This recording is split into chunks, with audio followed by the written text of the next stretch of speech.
교도소에서 온 요한의 편지.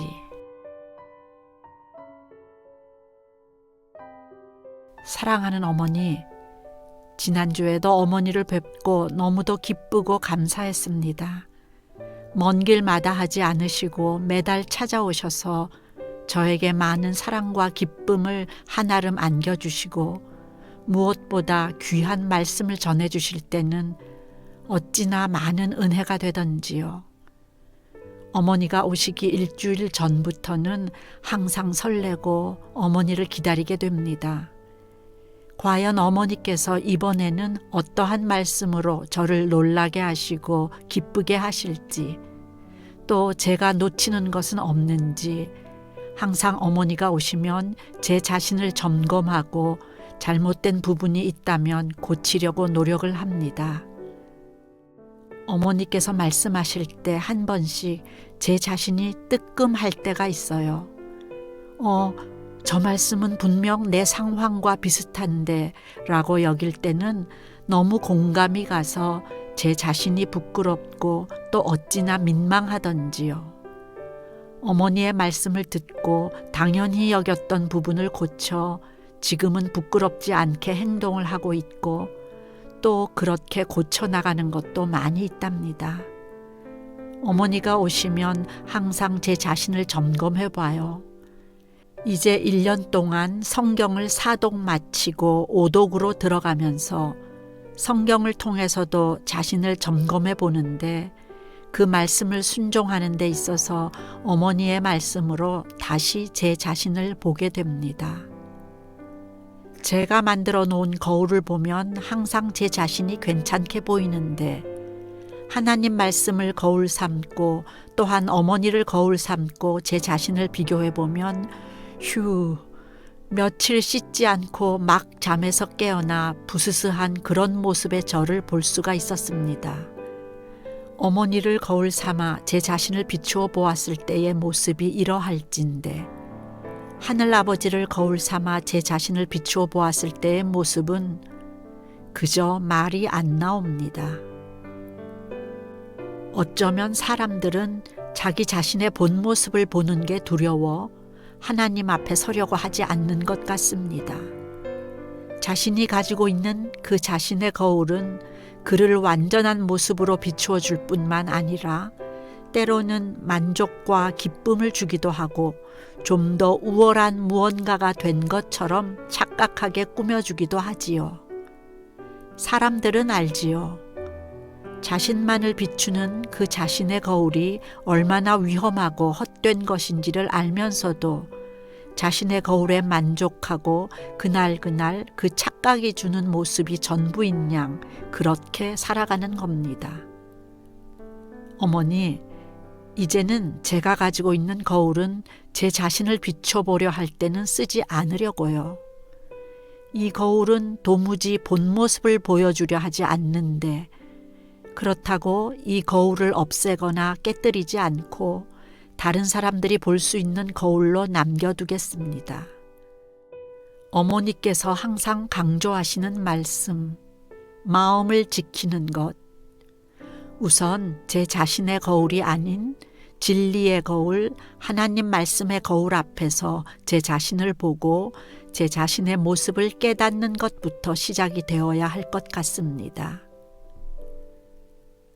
사랑하는 어머니, 이번 한 주는 그 어느 때보다 더 감사가 더욱 넘쳤던 한 주간이었습니다.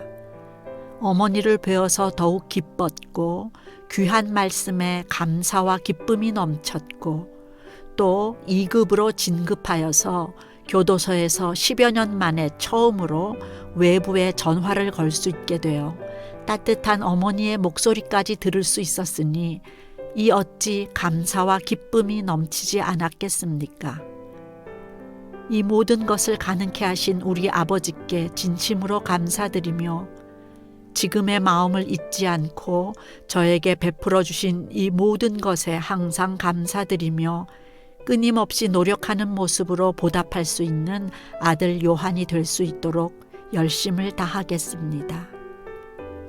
이번 주에도 어머니께서 저에게 말씀을 해주셨던 귀한 말씀들을 다시 한번 묵상을 하고 제 삶에 어떻게 적용을 해야 할지를 또 깊이 생각하는 시간을 가졌습니다.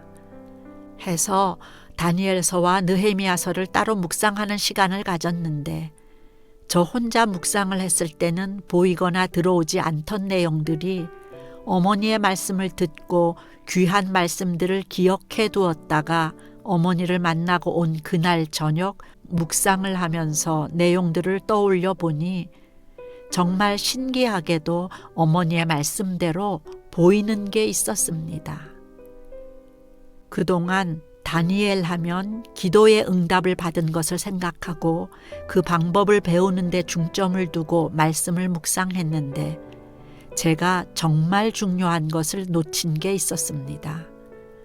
다니엘의 성품이나 삶의 태도에 대해선 배우지 못했고 하나님의 은총을 받게 된 이유도 그의 삶의 태도에서 시작이 되었는데도 그의 기도하는 방법만 배우려고 했으니 나무만 보고 숲은 보지 못했던 것 같습니다.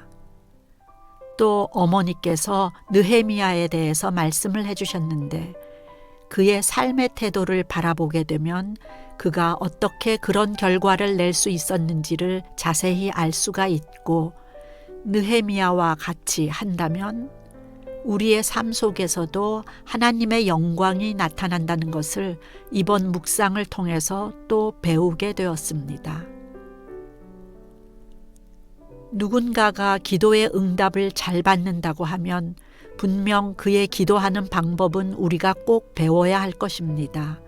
하지만 기도하는 방법만 배울 것이 아니라 그가 순종하는 모든 일들을 우리가 들여다볼 필요가 있고 어떤 식으로 성령님께 도움을 구하여 하나님께 감사를 드리는지 기도의 응답을 받은 뒤에도 어떠한 삶의 태도를 유지하며 무엇을 위해 사는지도 분명 우리가 알고 배워야 할 것 같습니다. 어머니의 기도가 발목 정도까지 수준밖에 안 된다고 하셨으니 그 기도의 능력 끝은 대체 어디까지인지 저로선 감히 상상도 할 수가 없습니다. 하지만 그 끝을 알 수 없는 배움이 있다는 게 저로선 정말 행복하고 한 발 한 발 발을 뗄 수 있다는 것에 너무도 감사하고 행복합니다. 이 모든 것을 가능케 하시고 지금의 마음을 주신 하나님께 감사드리며 조금씩 조금씩 배움의 폭을 넓혀주시는 아버지 하나님께 다시 한 번 더 진심으로 깊은 감사드립니다.